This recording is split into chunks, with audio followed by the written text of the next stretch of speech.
నిర్వర్తించింది. 99% హామీలు నిర్వర్తించి సక్సెస్ఫుల్గా సంక్షేమ పథకాలను ఇండియాలోనే హైయెస్ట్ బెస్ట్ చీఫ్ మినిస్టర్. ప్రజలకు సంక్షేమము, రైతులకు అన్యాయం జరుగుతోంది, మహిళలకు చాలా అన్యాయం జరుగుతుంది, స్కూల్ పిల్లలకు స్కూల్ బుక్స్ కూడా ఇవ్వట్లేదు, అమ్మఒడి ఇవ్వట్లేదు.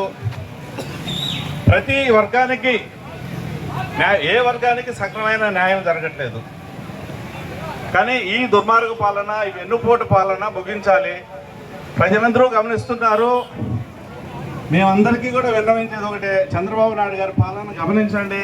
వారు చెప్పిన హామీలన్నీ భవిష్యత్తులో ఈ రాష్ట్రం సంక్షేమంగానే అభివృద్ధి ముందుకెళ్ళాలంటే మళ్ళా వైఎస్ఆర్ గవర్నమెంట్ రావాలి, జగన్మోహన్ రెడ్డి గారు సీఎం రావాలి.